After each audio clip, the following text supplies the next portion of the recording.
Matthieu chapitre 1, on va passer le temps entre Matthieu chapitre 1 et la fin de ce verset. La fin de ce chapitre, pardon. Si on va à Matthieu chapitre 1, on verra quelque chose de très curieux. Qu'est-ce qu'on va voir qui est curieux? C'est la connexion entre Jésus-Christ et le fruit de cette relation incestueuse entre Judas et sa belle-fille Tamar, une femme cananéenne. Alors, allons dans Matthieu chapitre 1. On va lire du verset 1 au verset 12 ou 13, mais commençons au verset 1. Généalogie de Jésus-Christ, fils de David, fils d'Abraham. Verset 2, Abraham engendra Isaac. Isaac engendra Jacob. Jacob engendra Judas et ses frères. Judas engendra de Tamar, Parès et Zara. Donc Judas, avec la relation incestueuse avec Tamar, engendra Pharès et Zaras, ou Pérès. Parès ou Pérès engendra Esrom. Esrom engendra Aram. Verset 4, Aram engendra Aminadab. Aminadab engendra Naasson. Naasson engendra Salmon. Salmon engendra Boaz de Rahab. Boaz engendra Obed de Ruth. Et Obed engendra Isaïe. Isaïe engendra David. Le roi David engendra Salomon de la femme d'Uri. Mes frères, il faut noter que Joseph et Marie sont tous deux descendants du roi David. Même si Jésus n'avait pas la semence physique de Joseph, car cette semence venait directement de Dieu son Père, il n'en demeure pas moins que Jésus avait la chair de Marie, de telle sorte que la semence de David est parvenue à Jésus au travers de Marie. Et David lui-même tient sa semence de Judas et Tamar, la femme cananéenne. C'est incroyable, extraordinaire, de voir comment il y a une femme cananéenne dans la généalogie de Jésus-Christ. Et c'est un détail d'humilité, un détail de l'humilité de Jésus-Christ, qui a accepté venir sur terre à travers une femme impie, une lignée terriblement ternie par des péchés abominables. Les Cananéens, voilà comment Jésus accepte de venir sur terre à travers une femme cananéenne. Donc c'est une très grande leçon pour toutes ces personnes, y compris certains chrétiens, qui se vantent d'appartenir à telle ou telle famille, d'être descendant de telle ou telle lignée ancestrale ou héréditaire. Mon grand-père était ceci, ma grand-mère était cela, mon arrière-grand-mère était ceci ou cela. Des grandes personnes, des personnes nobles. Qu'est-ce que Jésus-Christ a ici dans sa lignée, frères et sœurs? Une Cananéenne! Une Cananéenne, mes frères et sœurs! Donc, toi qui suis cette émission, mon frère, ma sœur, ou toute personne qui suit cette émission, pourrais-tu être fier si tu apprenais qu'un de tes ancêtres était un cannibale de la Papouasie-Guinée, un cannibale papou? Ou serais-tu fier de savoir que ton ancêtre était un grand sorcier pygmée de la forêt équatoriale en Afrique centrale? Mais voici Jésus-Christ qui a comme ancêtre une Cananéenne. Et comme si cela ne suffisait pas comme abomination, c'est une Cananéenne qui a commis l'inceste avec son beau-père Judas. Voilà un premier point ténébreux dans la lignée ancestrale de Jésus-Christ qui nous montre comment Jésus-Christ a accepté venir sur terre. Un détail d'humilité et comment Dieu a voulu que Jésus-Christ, son Fils, s'identifie aux pécheurs pour mieux le sauver. Retournons à Matthieu chapitre 1 pour voir un deuxième point ténébreux dans la lignée ancestrale de Jésus-Christ. Le premier point, c'est que Jésus-Christ a une Cananéenne qui a commis l'inceste avec son beau-père, Judas. Le deuxième point ténébreux, obscur, dans la généalogie de Jésus-Christ, nous l'avons en Matthieu chapitre 1, verset 5. Nous voyons quoi? Salmon engendra Boaz de Rahab. Boaz engendra Obed de Ruth. Pour ceux qui ont bien lu la parole de Dieu, Rahab était une prostituée notoire. célèbre, était connue de tous dans la ville de Jéricho comme une cananéenne, prostituée. Une autre cananéenne, deuxième cananéenne. La première, Tamar, est une incestueuse. La deuxième cananéenne, dans la ville de Jéricho, est quoi? Une prostituée célèbre dans la ville. Mon frère, ma soeur, serais-tu fier si tu découvrais que ton arrière-grand-père était un criminel ou que ton arrière-grand-mère était une prostituée célèbre dans la ville et qu'elle est morte d'une maladie vénérienne, sexuelle comme le sida?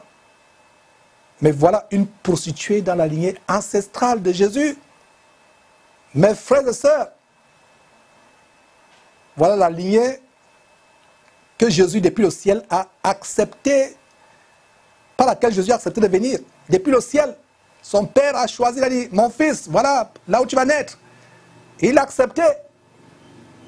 Nous devons bien considérer ceci pour comprendre la vraie humilité, ce que c'est la vraie humilité. Bien de fois, on pense être humble, de voir la vraie humilité. Et comment Jésus a voulu s'identifier aux pécheurs pour mieux les sauver sur la croix avec son sang précieux, son sang pur, sans défaut ni tache. Ce que nous sommes en train de découvrir ici, les pharisiens des temps modernes ne peuvent pas comprendre ces détails. Les pharisiens des temps modernes, ces faux pasteurs qui veulent vivre comme des rois que nous dénonçons, pharisiens des temps modernes, qui cachent même les détails sombres de leur famille, de leur généalogie, ne pourront jamais comprendre ce mystère de l'identification de Christ aux pécheurs que vous et moi nous sommes. Mes frères et sœurs. Et comment Jésus ne s'est pas glorifié dans la chair, ne s'est pas glorifié aux choses terrestres. La pureté n'a rien avec vos origines, ou le fait que vous ayez un tel ou un tel ancêtre, ou que vous soyez d'une telle race. Mais la pureté véritable a tout à voir avec notre sanctification, notre amour pour Dieu, notre désir de craindre Dieu, de vivre loin du péché. Voilà la véritable pureté. Notre sanctification après que nous ayons accepté Jésus comme Seigneur et Sauveur. Regardez Jésus, l'homme le plus pur qui ait jamais existé sur la terre depuis la création du monde, a une généalogie obscure comme celle-ci. Que cela nous serve de leçon. Que cela, mes frères et sœurs, nous serve de leçon, nous humilier. Il y a des chrétiens qui se livrent à des jeux. Ah, je veux savoir s'il y a un homme influent dans ma généalogie. Je veux savoir s'il n'y avait pas une superstar, un homme riche et millionnaire. Et on s'enorgueillit, même dans les milieux chrétiens. Mais voilà notre Seigneur que nous devons imiter. Il a une généalogie dont il ne pouvait pas se glorifier. Donc on vient de voir deux points obscurs dans la lignée ancestrale de Jésus. Un troisième point, retournons dans Matthieu chapitre 1. Un troisième point ténébreux dans la lignée ancestrale de Jésus-Christ. Matthieu chapitre 1, toujours au verset 5. Qu'est-ce que nous lisons? Salmon engendra Boaz de Rahab. Salmon engendra Boaz de Rahab. Boaz engendra Obed de Ruth. Pour ceux qui ne le savent pas, Ruth était une Moabite et non une Israélite. Allez lire le livre de Ruth, vous allez bien comprendre. Ruth n'était pas une Israélite, mais une Moabite. Alors, quand il dit qu'elle était une Moabite, les gens me disent, mais Georges, qu'est-ce que ça prouve? Moabite signifie qu'elle était de Moab. Donc Moab était l'ancêtre de Ruth. Et vous savez comment Moab est né? Et c'est encore plus honteux de savoir comment Moab est né. Plus honteux encore.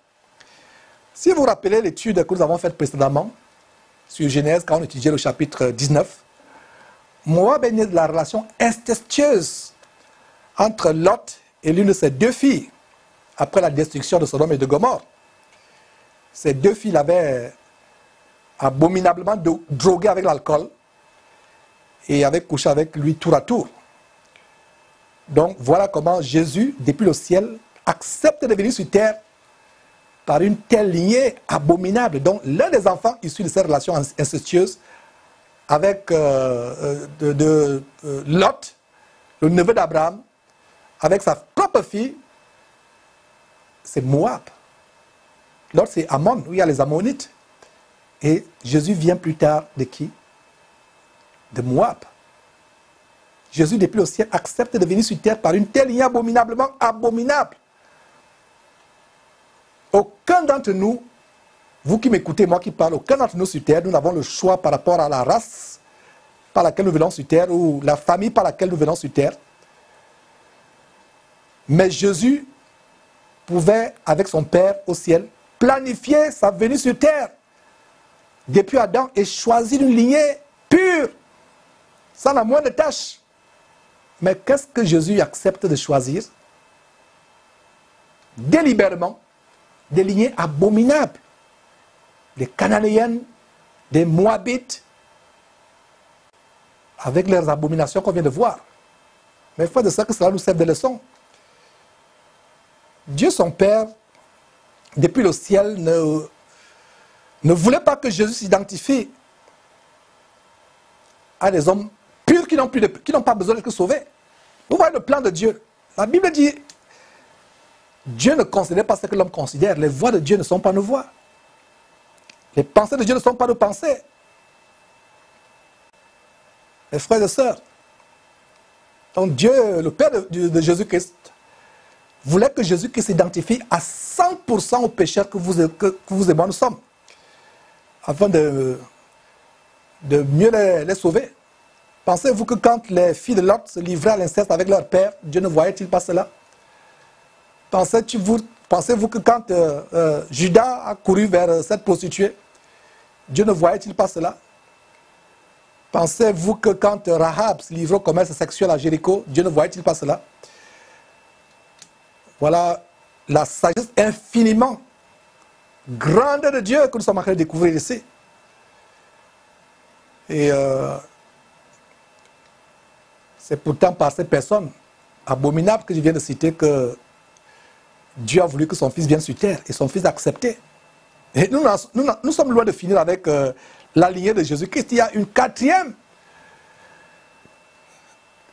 ombre ténébreuse dans la lignée de Jésus, la lignée ancestrale de Jésus, un quatrième point ténébreux. Retournons à Matthieu chapitre 1, maintenant verset 6. Nous voyons ceci. Obed engendra Isaïe. Isaïe engendra David. Le roi David engendra Salomon de la fille d'Uri. Un terrible adultère de David. De la femme d'Uri, pas de la fille d'Uri, excusez-moi, la femme d'Uri. Excusez, c'est lapsus. Donc, je relis le verset 6. Obed engendra Isaïe. Isaïe engendra David. Le roi David engendra Salomon de la femme d'Uri. La femme d'Uri.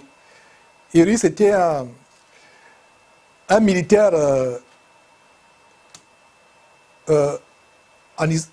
juif en Israël, en Juda.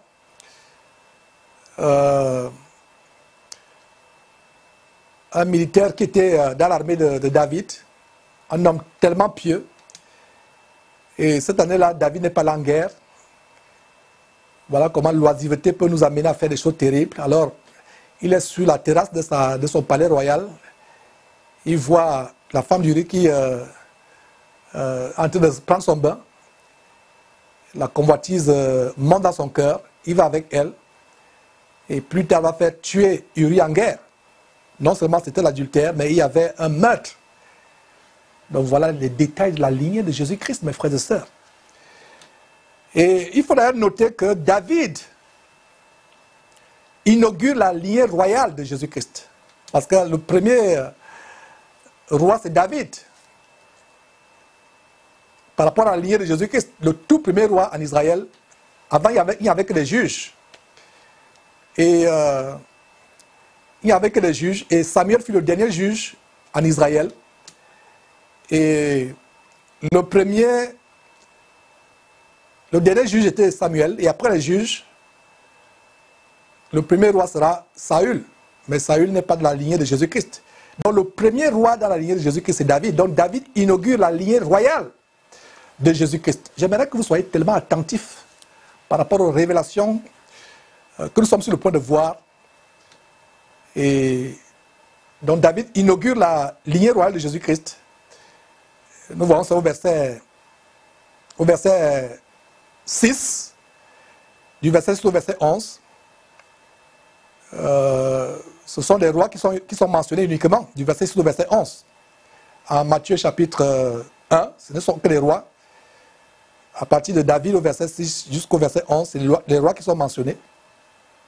Mais nous allons voir comment la royauté s'arrête au verset 12 avec la déportation de Babylone. C'est-à-dire que le peuple juif est amené en esclavage à Babylone, en captivité. Le peuple juif, il sera réduit en esclavage. Donc du verset 6 au verset 11, il y a des rois dans la lignée de Jésus-Christ. Et au verset 12, il n'y a plus de roi. Le dernier roi est mentionné au verset 12. Je ne sais pas si vous voyez là où je vais vous amener. Pour ceux qui ont le discernement, où Dieu vous a ouvert l'intelligence à ces choses, vous allez comprendre là où je vais vous amener. Mais tout le monde va comprendre là où je vais vous amener. Donc, après la déportation de Babylone, il n'y aura plus de roi. Il n'y a plus de roi. Et s'il y avait eu des rois en Judée après la déportation de Babylone, après la sortie de Babylone, savez-vous qui aurait été le roi? Le roi aurait été Salatiel. Ensuite, tous ceux qui sont énumérés au verset 12 à 16, à savoir Zorobabel, Abiud, Eliakim, Azor, Sadok, Hakim ou Hachim, Eliud, Eliazar, Matan, Jacob, et enfin Joseph, le père adoptif de Jésus. Donc, après la déportation de Babylone, il n'y a plus de roi. Et même quand le peuple juif sort de la captivité de l'esclavage de Babylone, il n'y a plus de roi. Mais s'il y avait eu le roi, Zorobabel aurait été roi, Abiud aurait été roi, Eliakim aurait été roi, Azor aurait été roi, Sadok, Hachim ou Hakim, Eliud, Eliazar, Matan, Jacob, et enfin Joseph, le père adoptif de Jésus, aurait été roi. Est-ce que vous comprenez là où je vais vous amener? Vous ne comprenez toujours pas? Vous allez comprendre. Joseph, le père adoptif de Jésus, aurait été roi. Donc Joseph aurait été l'héritier légal sur le trône de Juda et serait devenu roi s'il y avait eu des rois après la libération de Babylone. Et qui est le fils légitime de Joseph? C'est Jésus. Vous commencez à comprendre? Ça commence à devenir clair? Qui est le fils légitime de Joseph? Jésus. Donc Jésus serait lui-même devenu roi en succédant à son père Joseph. Quelle extraordinaire révélation, mes frères et sœurs. Quelle révélation extraordinaire. Donc Jésus avait techniquement le droit de royauté parmi les Juifs. Et quand ils ont mis, le jour de sa crucifixion, une inscription sur la croix en disant « Roi des Juifs », ils pensaient se moquer de lui. Mais c'était la vérité. S'il y avait eu des rois après la sortie de Babylone de l'esclavage, tous ces gens de Zorobabel jusqu'à Joseph, père de Jésus, auraient été rois de Juda. Jésus lui-même, l'héritier, le premier fils de Joseph, aurait été roi. Mais qu'est-ce qui se passe? Qu'est-ce qui se passe? On va voir cela. Mais avant de voir cela, Dieu n'a pas envoyé Jésus sur terre pour qu'il vive comme un roi physique. Un roi qu'on va adorer, qu'on va élever. Dieu n'a pas envoyé Jésus-Christ sur terre pour vivre comme un roi. Bien que je viens de vous démontrer que techniquement, s'il y avait toujours eu les rois de Zorobabel à Joseph, Jésus aurait été roi. Mais regardez comment Dieu change les choses. C'est Dieu lui-même qui va fermer la royauté après. Mais il faut laisser la parole de Dieu. Vous allez voir cela. Donc ce chapitre 39 n'est pas par hasard. On a ouvert une parenthèse. Ce n'est pas par hasard. Dieu n'a pas envoyé Jésus sur terre pour être un roi qu'on va élever, adorer avec une couronne sur la tête. La preuve en est qu'on a mis une inscription. Ces Juifs pensaient se moquer de lui, mais c'était la vérité. selon ce qu'on vient de voir dans la généalogie de Jésus en Matthieu chapitre 1, il y a des personnes qui trouvent un peu ennuyant le chapitre 1 de Matthieu. Ce n'est que la généalogie. Regardez les révélations qui sont dans la généalogie. Rien n'est par hasard dans la Bible. Quand ces gens ont tissé une couronne d'épines pour mettre incruster dans la terre de Jésus-Christ, ils pensaient se moquer de lui. Mais en fait, c'était la vérité. En observant bien les Écritures, si ces Juifs observaient bien la Torah, ils auraient compris que ce que je dis est vrai, que Jésus-Christ, techniquement, était le roi si Dieu n'avait pas mis fin à la royauté. Et vous allez comprendre que c'est expressément que Dieu a mis fin à la royauté pour préparer la venue de Jésus-Christ sur terre, n'étant pas un roi. Si la royauté avait continué, Jésus aurait continué, commencé son ministère, étant un roi. La preuve en est que, même quand les Juifs ont voulu se saisir de lui pour l'introduire roi, il s'est dérobé, il a fui. Il a fui alors qu'il était en réalité un roi. Selon ce que je viens de vous expliquer, Jésus était conscient qu'il est roi. Mais regardez comment il a vécu. Oh, chrétiens aveuglés par l'évangile de rien maintenant sur terre, un des rois sur terre. J'espère que ceci va vous servir de leçon. Jésus avait tout pour être un roi. Je viens de vous expliquer cela. Et il y a un détail très important au sujet de Jéconia qui est mentionné en Matthieu chapitre 1 verset 11. Un détail très important au sujet de Jéconia qui est mentionné en Matthieu chapitre 1 verset 11. Et Jérémie nous montre des grandes révélations. Regardez comment la parole de Dieu se complète. Et lisons d'abord le verset 11, Matthieu chapitre 1 verset 11, qui parle de Jéconia. Et ensuite on va voir la grande révélation de Jérémie. En Matthieu chapitre 1 verset 11, qu'est-ce que nous voyons? Il y a donc en tout 14 générations depuis... non, mais je suis au verset 17, non, c'est pas ça. Verset 11. Josia engendra Jéconia et ses frères au temps de la déportation de Babylone. Voilà Jéconia qui est mentionné. Donc, il y a un détail au sujet de Jéconia qu'on va voir dans Jérémie chapitre 22, verset 24 à 30, à lire absolument, mes frères et sœurs, à lire pour bien comprendre ce que je suis en train de vous expliquer. J'espère que certains ne sont pas perdus. Allez écouter, réécouter plus tard, vous allez comprendre. C'est des révélations très grandes que nous partageons. On va lire Jérémie, à partir du verset, Jérémie chapitre 22, nous montre comment Dieu, à cause de la méchanceté de Jéconia, a fermé la royauté en Juda après la sortie de Babylone. Et c'était quoi? C'était le grand plan de Dieu, afin que Jésus ne vienne pas sur terre comme étant un roi, qu'on honore, qu'on glorifie, qu'on soulève avec des vêtements de pourpre, mais qui vienne comme un homme méprisé et rejeté par plusieurs. Mais frères et sœurs, lisons Jérémie chapitre 24, verset 30, qui nous parle de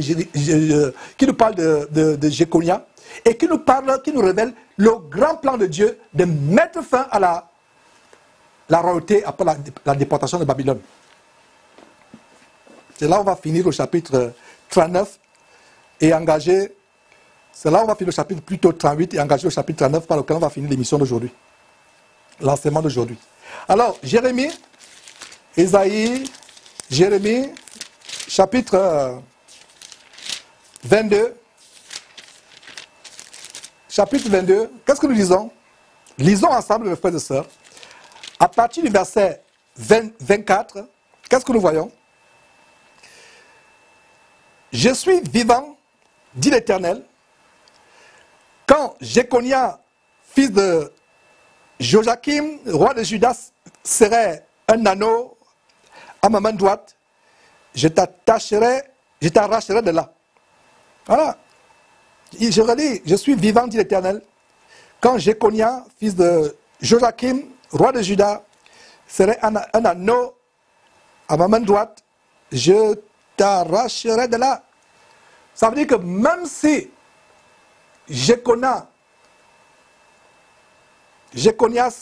devenait un anneau dans la main de Dieu, Dieu arracherait Juda pourquoi Néconia était méchant. Et c'est pour cela que Dieu va, à cause de Jéconia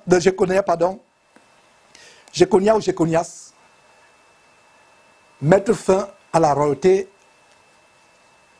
dans la tribu de Juda. Verset 25, je te livrerai entre les mains de ceux qui en veulent à ta vie. Voilà les conséquences quand on est méchant, quand on s'éloigne de Dieu. Verset 25 à nouveau, je te livrerai entre les mains de ceux qui en veulent à ta vie, entre les mains de ceux devant qui tu trembles, entre les mains de Nebuchadnezzar, roi de Babylone, entre les mains des Chaldéens. Donc Dieu prévoyait déjà la déportation, la captivité en Babylone. Et la suite va nous montrer ce qui se passe après. Verset 26. Je te jeterai, toi et ta mère qui t'a enfanté, dans un autre pays où vous n'êtes pas nés. Et là, vous mourrez. Verset 27. Mais dans le pays où ils auront le désir de retourner, ils ne retourneront pas. Verset 28. Est-il donc un vase méprisé, brisé, ce Jéconia? Jéconia était méchant aux yeux de Dieu, et c'est à cause de lui que tout ceci est prononcé. Verset 28 à nouveau. Est-il donc un vase méprisé, brisé, ce Jéconia? Est-il un objet auquel on n'attache aucun prix? Pourquoi sont-ils jetés, lui et sa postérité? Voilà, pourquoi sont-ils quoi? Jetés, lui et sa postérité. Les choses commencent à devenir claires. Lancés dans un pays qu'ils ne connaissent pas. Verset 29. Terre, terre, terre, écoute la parole de l'Éternel. Verset 30. Ainsi parle l'Éternel. Inscrivez cet homme comme privé d'enfant. Voilà, comme privé. Il n'est pas dit que cet homme est privé d'enfant, mais inscrivez-le comme privé d'enfant. Comme un homme dont les jours ne seront pas prospères, car nul de ses descendants ne réussira à s'asseoir sur le trône de David et à régner sur Juda. Voilà le plan de Dieu. Voilà comment Dieu a dit, nul de ses descendants ne réussira à s'asseoir sur le trône de David et à régner sur Juda. Donc voilà comment Dieu ferme la royauté. Mais techniquement, tous ces gens de Zorobabel, à Joseph le père de Jésus, et Jésus lui-même, étaient les descendants de rois. Mais à cause de ce qui se passe ici en Jérémie chapitre 22, la méchanceté de Jéconias, et plus précisément ce que Dieu a décrété au verset 30, plus de royauté en Juda. Personne ne va prospérer comme étant roi, ne réussira à s'asseoir sur le trône. Et vous voyez, pour ceux qui ont bien étudié l'histoire du peuple juif, quand Jésus naît, Jérusalem est sous quel contrôle? Le contrôle des Romains. Oui, voilà comment ces révélations de ce livre nous montrent des choses immenses. Jésus-Christ a vécu, étant 100% roi, le Fils de Dieu, le roi des rois, Seigneur des seigneurs, mais regardez comment il a vécu sur terre. Mes frères, gardez ces choses à l'esprit. Comme le Saint-Esprit continue à ouvrir votre intelligence pour approfondir les mystères de sa parole de Dieu merveilleuse et inégalable. Vous connaîtrez la vérité vous affranchira.